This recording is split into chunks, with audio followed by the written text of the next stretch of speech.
the CEO and founder of DEFIT, which is a mobile application that aims to gamify and value physical activity.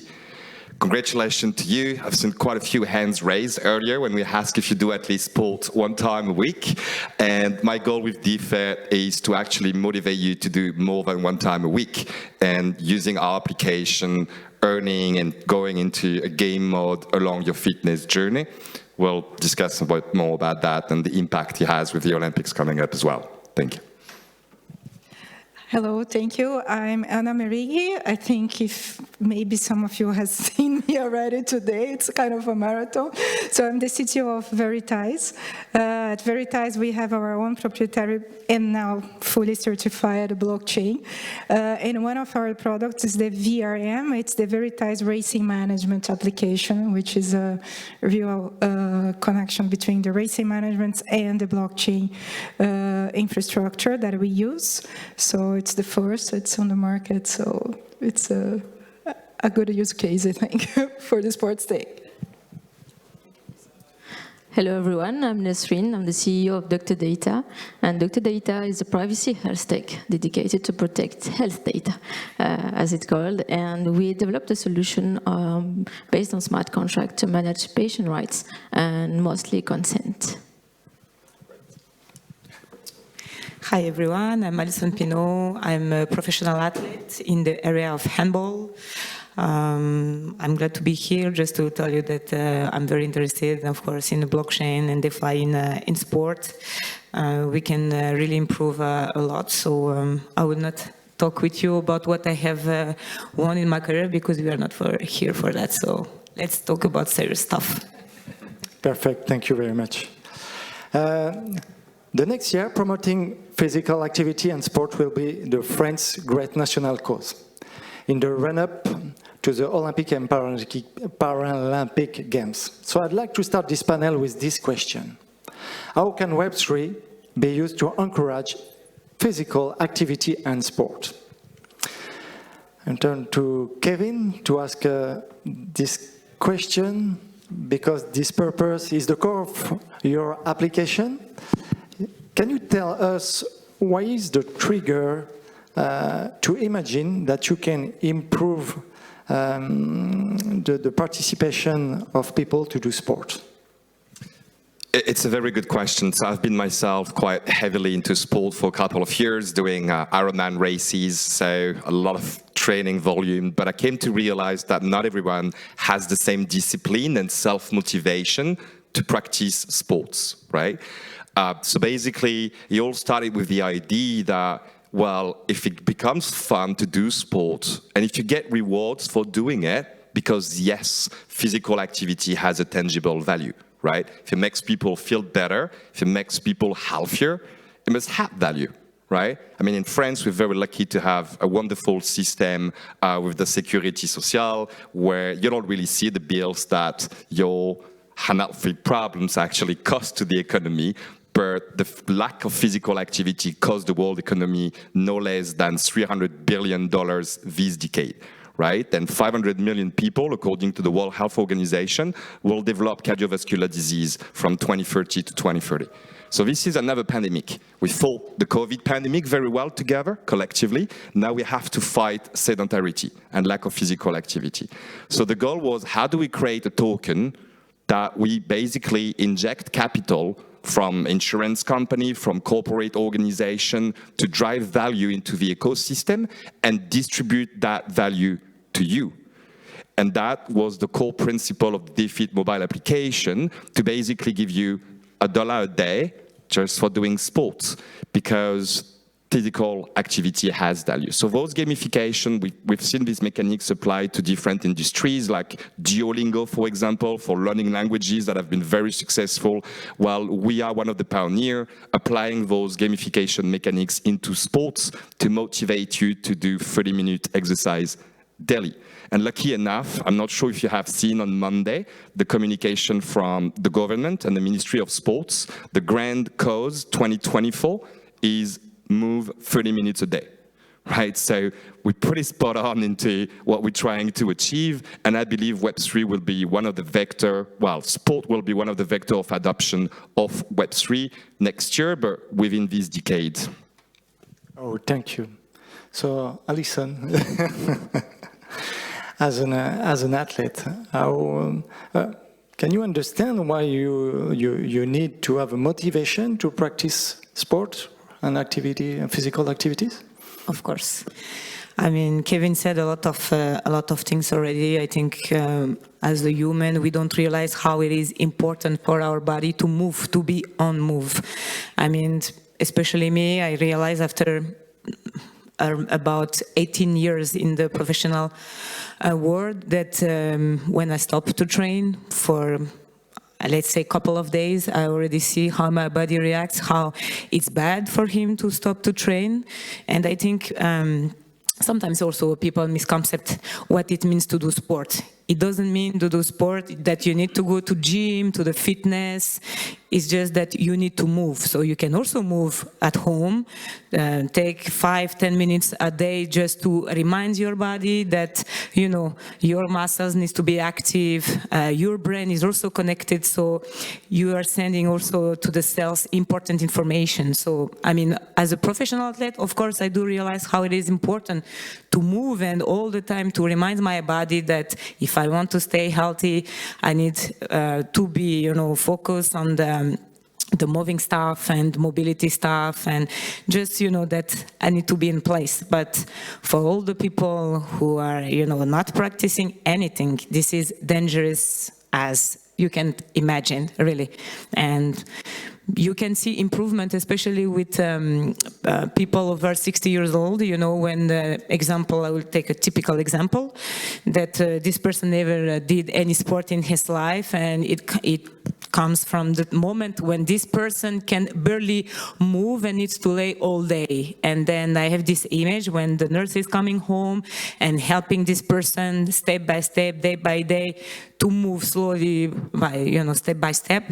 And then after 3 months, this person can actually stand alone and, you know, do things around the house. And this is the proof that our body, and we need to remind our, you know, brain that we need to be on move. And nowadays, when you're injured, the first thing that now the doctors are doing to the hospital is to push you to move. So, yeah, this is not random.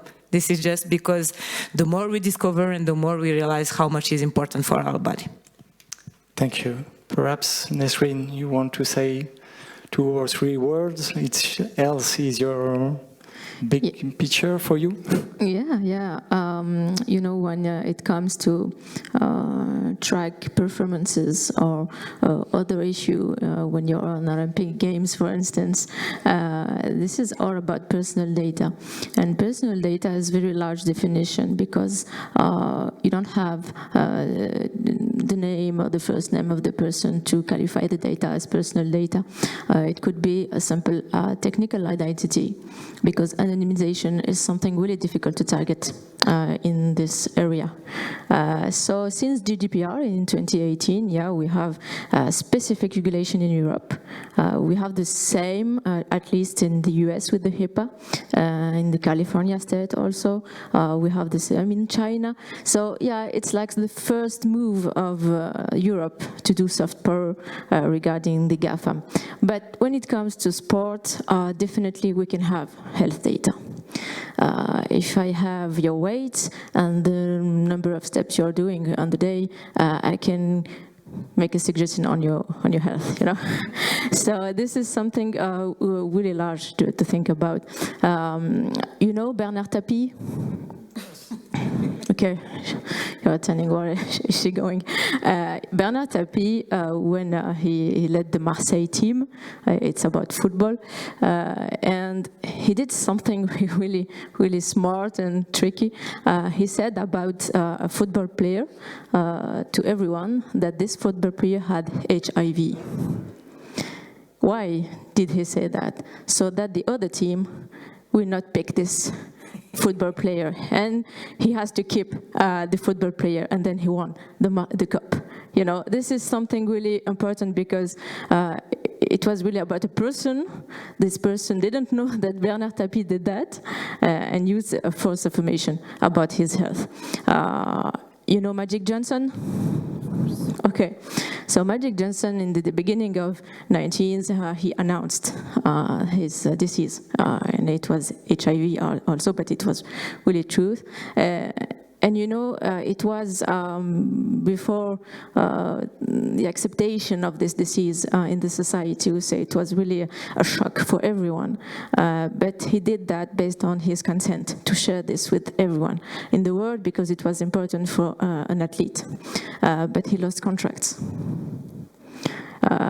He said he had 4 or 5 years to live, but we have he's still here.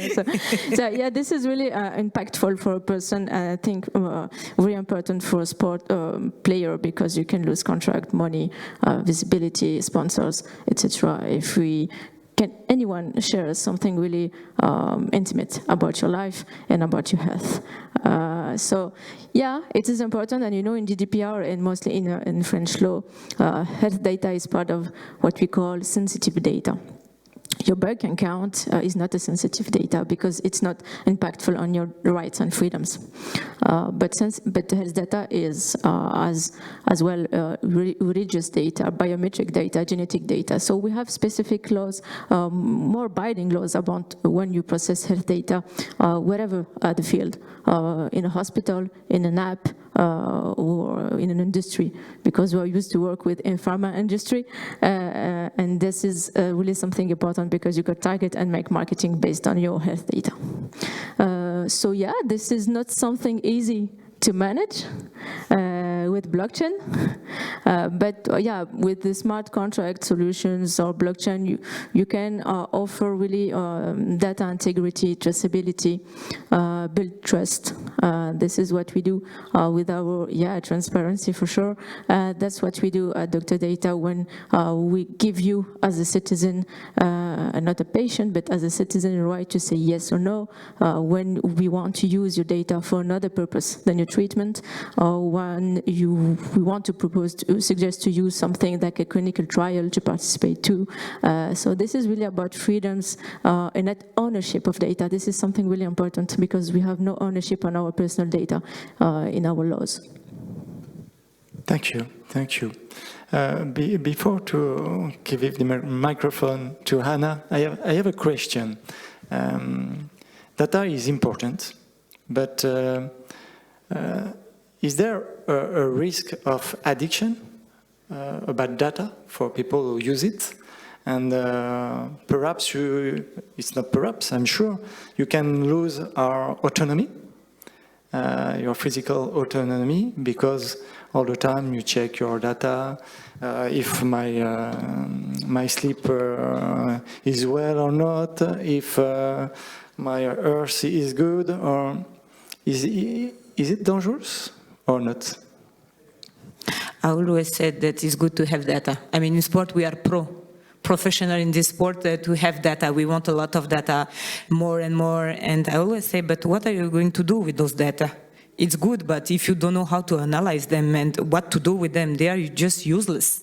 So it's good to have them, but it's important to know what you will sort of them. Otherwise, they are just here and you're happy to know that this is this, but the most important is to improve, and to understand what to do with them, how they are going to make your life better. Okay, thank you. Yeah, and I think that's related to what we are doing in the racing management for motorsports. So, of course, we don't have something to motivate people to exercise every day, right? But what we do in the racing management application, and it's very related to data, so we not just provide them a tool for them to manage everything from their cars, their car parts, all their measurements, all their data are traced in our blockchain. So we provide all these data inputs they need all the time, a collaboration tool and everything, and that's immutable, that's every there. So what do we do to motivate that? So all the tracing and everything we do that for the motorsport. So that's how we are doing, applying the sports tech angle with Veritise in this sense. And that's it. And that's pretty much what you said. So it doesn't matter data. I came from wearables too, so I know pretty much well what you were doing. So that's what I was doing before and doing this cross with blockchain. So yeah, so it's addictive if you have the mindset. For your question, if you have the mindset like to improve yourself all the time, and if you understand what to do with their data, with this data, if you can relate that to what, like the feedback to what you were doing. So in the motorsports industry, they are very conditioned to do that. So, you know, every engineer there, they have like a lot of dashboards and everything, but everything is spread out. So we are giving them something more centralized and easier for them to integrate.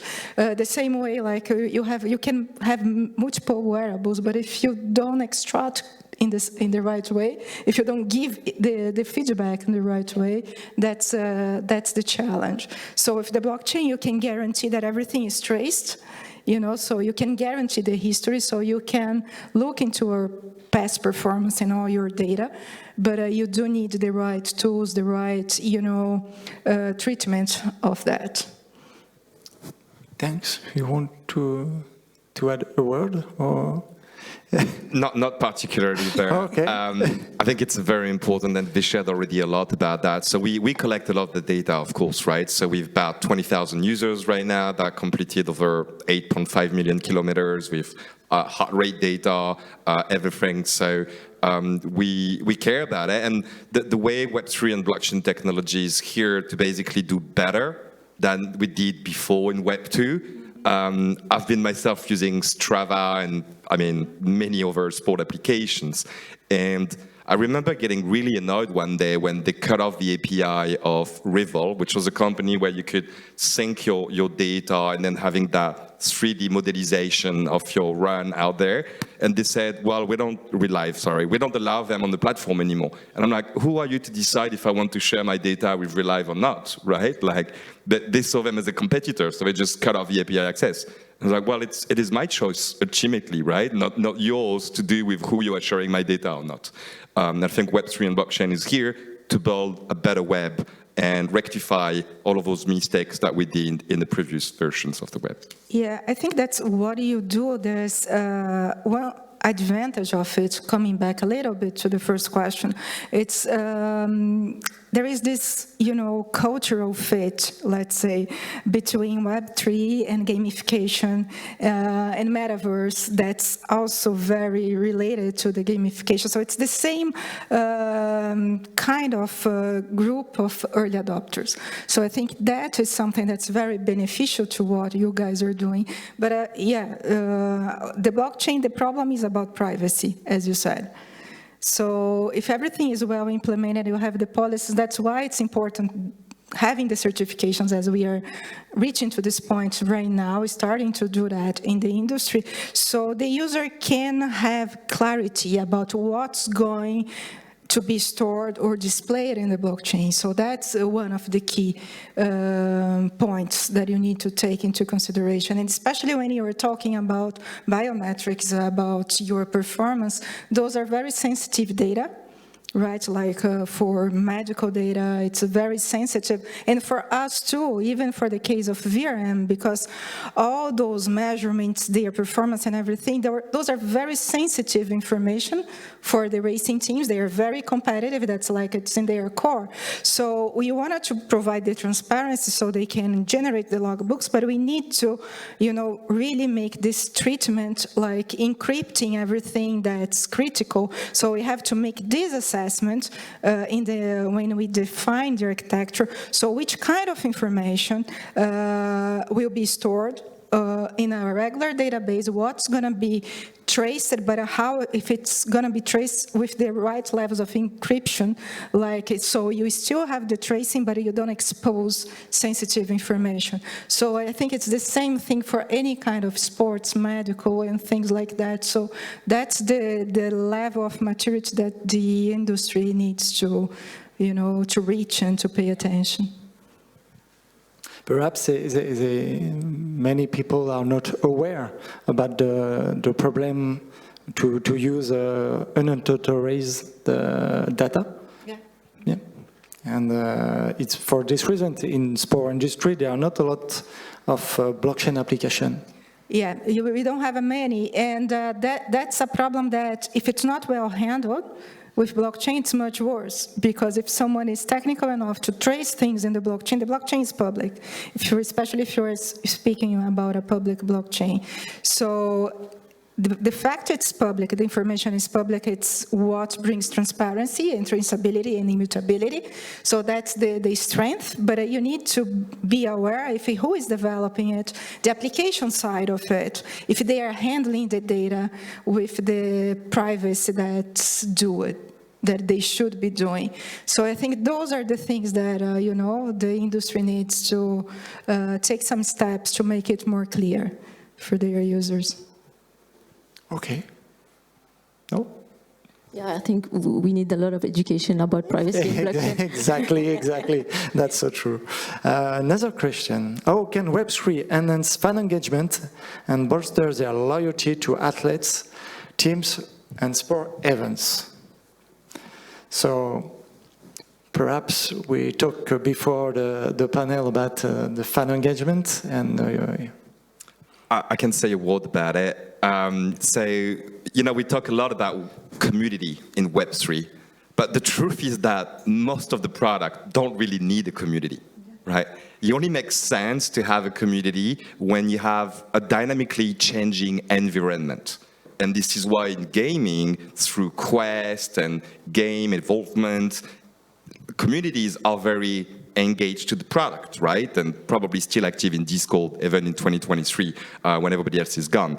And I believe that sport is the second verticals beside gaming. And when I say sport, I say, of course, like sport fan engagement, but also sport as a practice that make it very meaningful to build communities. Why? Because we have people joining our communities that come from a life point where they're not feeling good and they aspire to become a better version of themselves, right? And they lack motivation and they struggle and they join a community and they say, hello everyone, have a great sport day today, and everyone support each other. And it makes it just so beautiful to see our community smashing their personal record and personal best on races all around the world, being sponsored by DEFIT. We have a community sponsoring program as well. And I think sport is the best application of Web3, in my opinion, besides gaming. Of course, I'm going to promote that.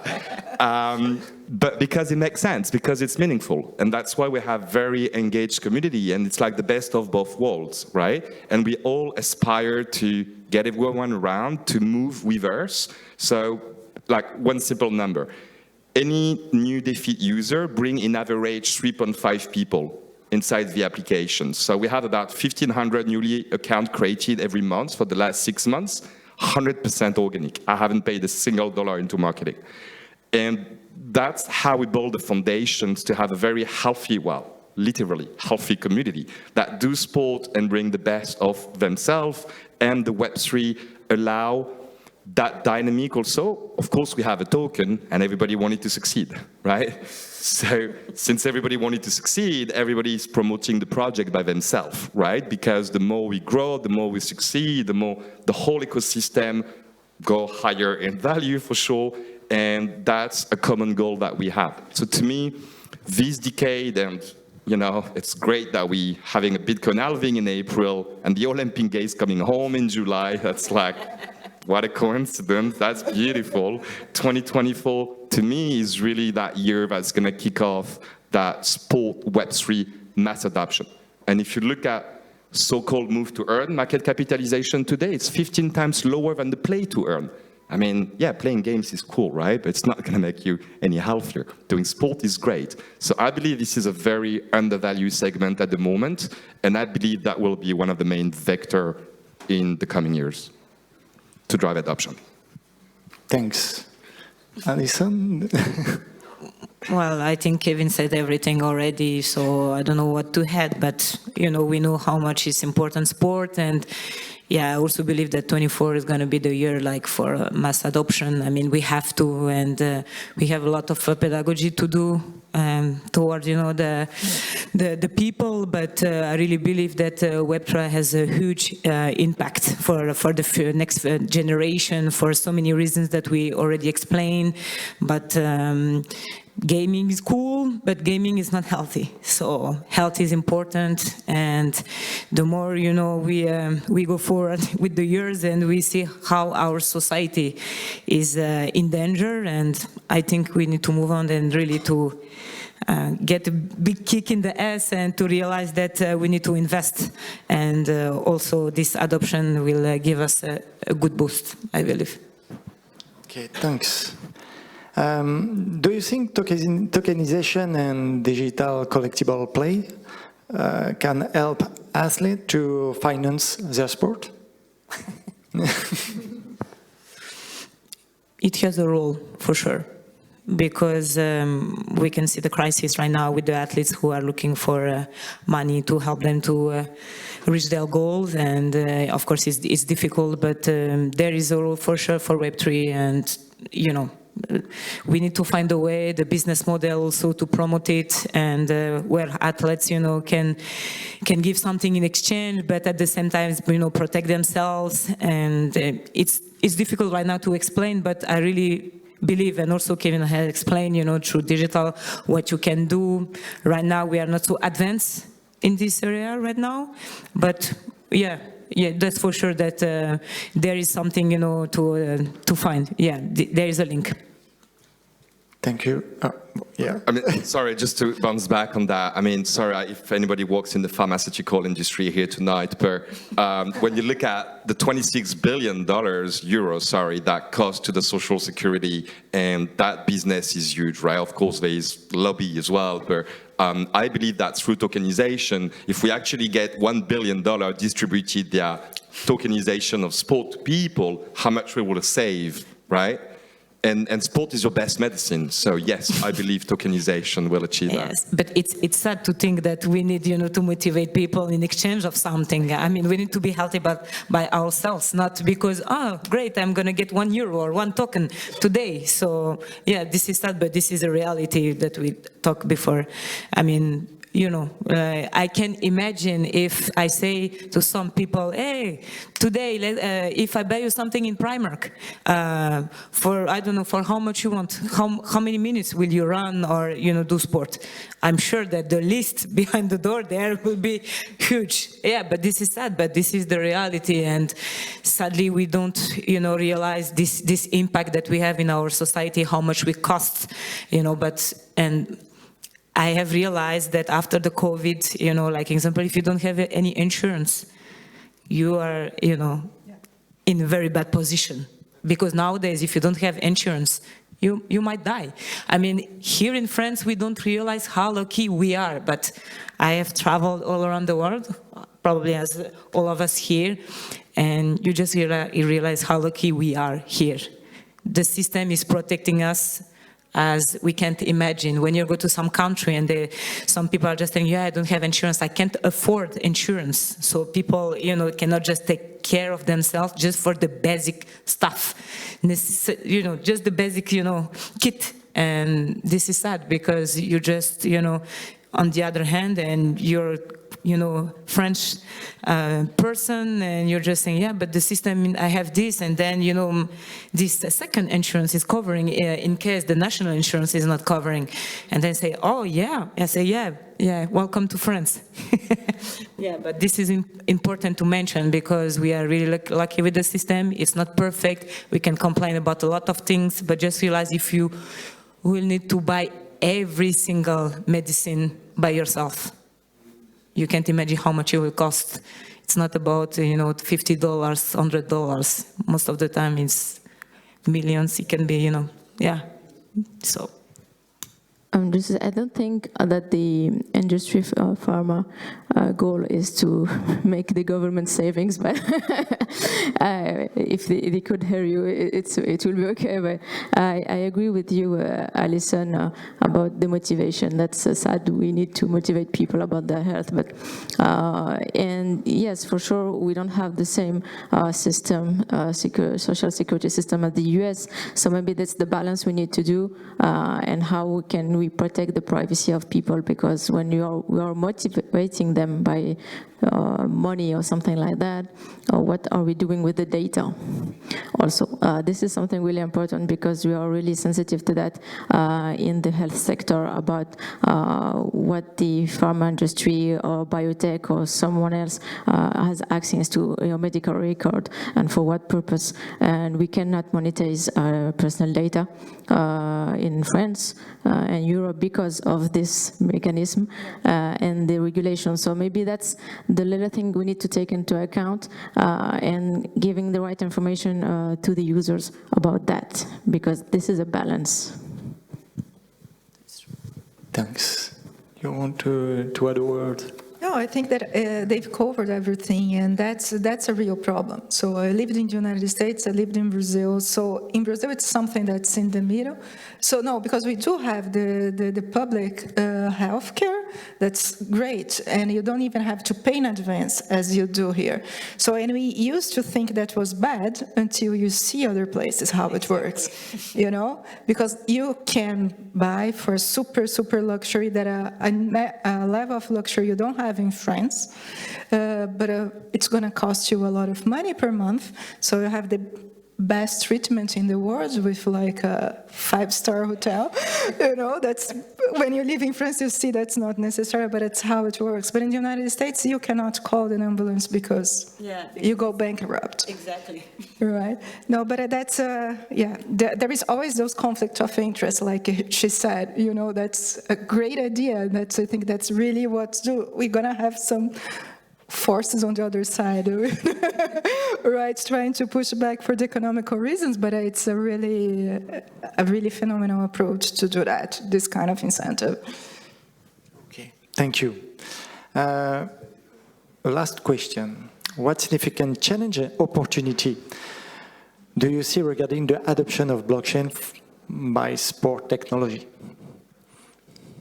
I think the most important, first of all, that people need to understand what means blockchain.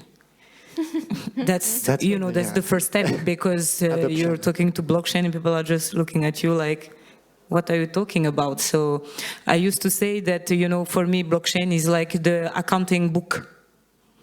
That's for me the right definition. Like you have the traceability, transparency, and where the things belongs to, who sent it, who did what, and that's how people say, to me, this is that. Yes, I said with the blockchain you are more safe because you can, find everything in the single details at the precise date, and you cannot cheat. This is what people need to understand. You cannot cheat with the blockchain. With the accounting book, you can still cheat, but this, that's not my business. I agree with you, but we can see in other industries that the blockchain is already adopted. Why sports is in the front of the group?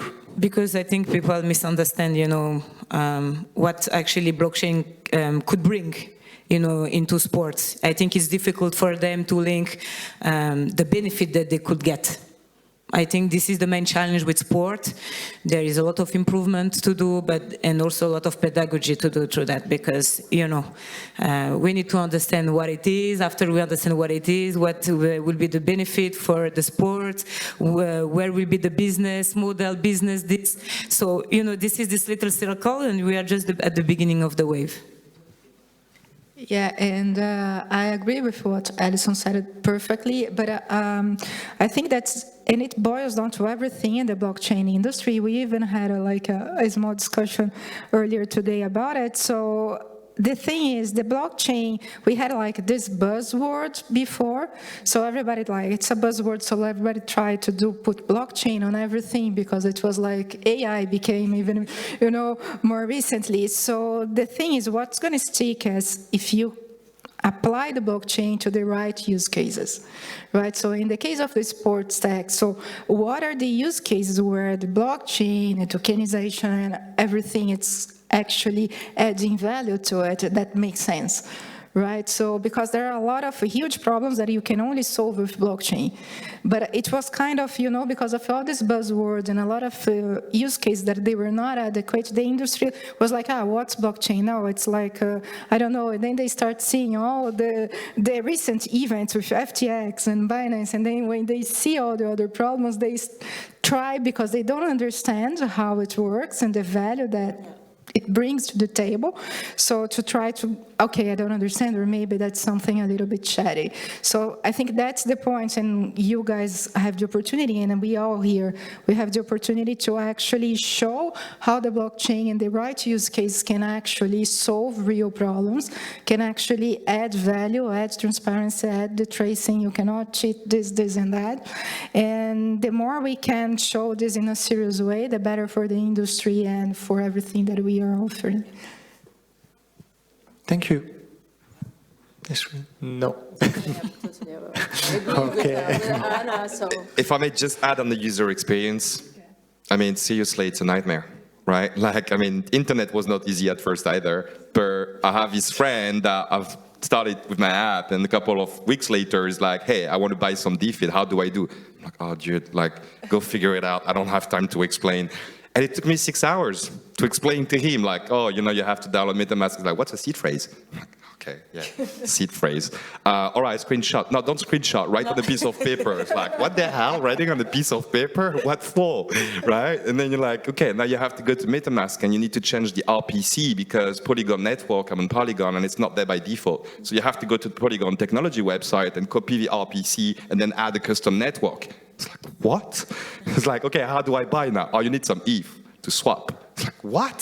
So I'm like, now we're all very early, and it's like, 400 million people that are ever on some cryptocurrency right now will definitely go to 1.2, 1.5 billions. I mean, up to everyone to have his own estimate by 2030. But the user experience has to be drastically improved. So you should change Veritise, or make it easier. Good. Well, we'll need to talk then.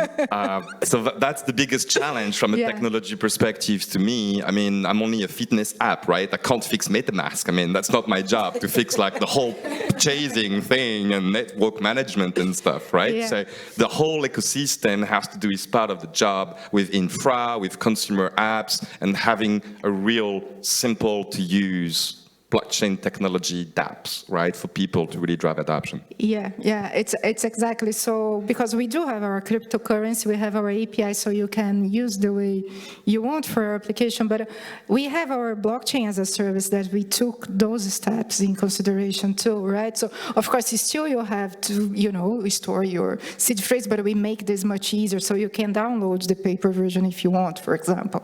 So we created like the company or the customer, they will just, it's a software, it's a blockchain as a service. They pay a subscription.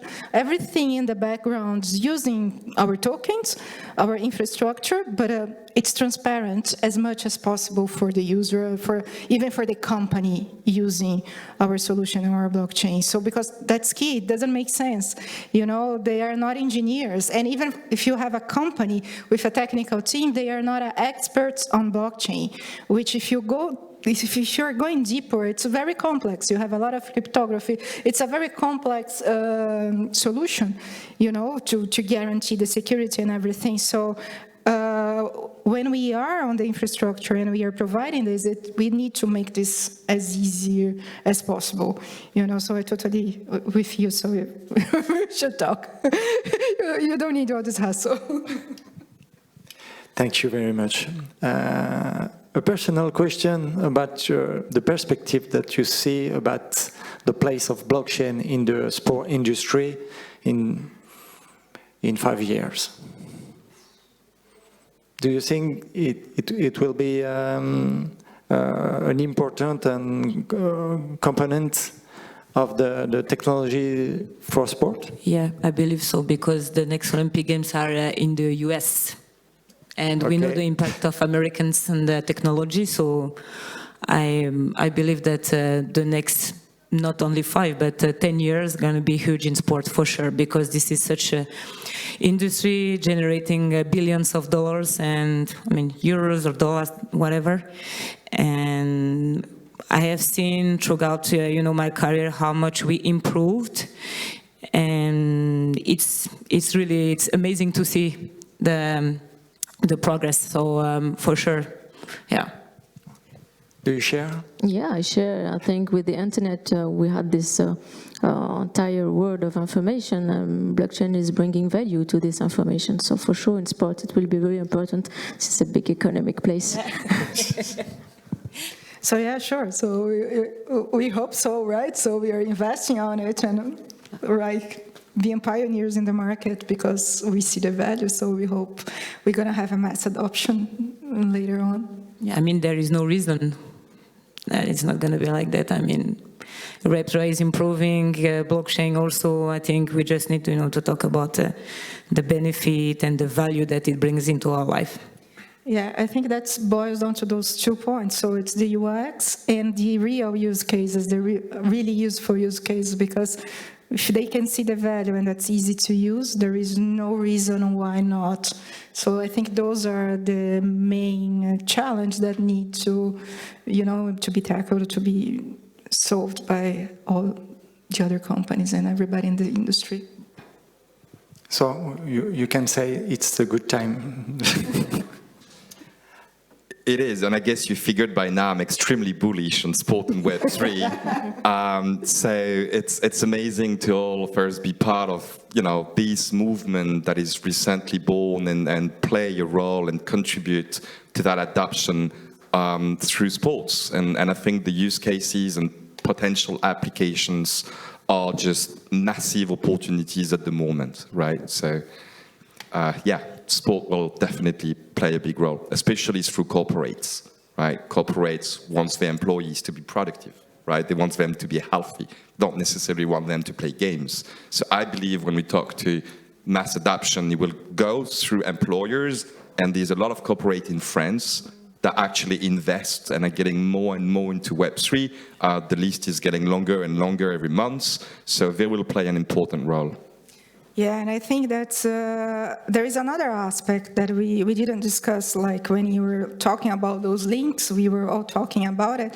It's the more the blockchain ecosystem expands to other interfaces to the sports industry, like from healthcare, from pharma, which is a little bit of a conflict of interest sometimes, or other interface in the industry, like the more you increase the chances of adoption.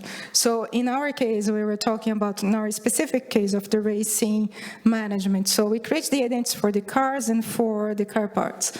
So, but the idea is that, like in the whole industry, when the car makers and the car parts manufacturers, when they start using our solution, so those identities in this tracing will born in the moment they create those parts, and they create this identity, and then you can trace from the moment they start being produced, even their supply chain and everything, all the way to the way they are using on the racetracks. So that's the point. So the more you expand, the more you increase the chances of adoption in the sports tech. So it's a bigger picture that we have the opportunity to tackle right now. Thank you for your answer.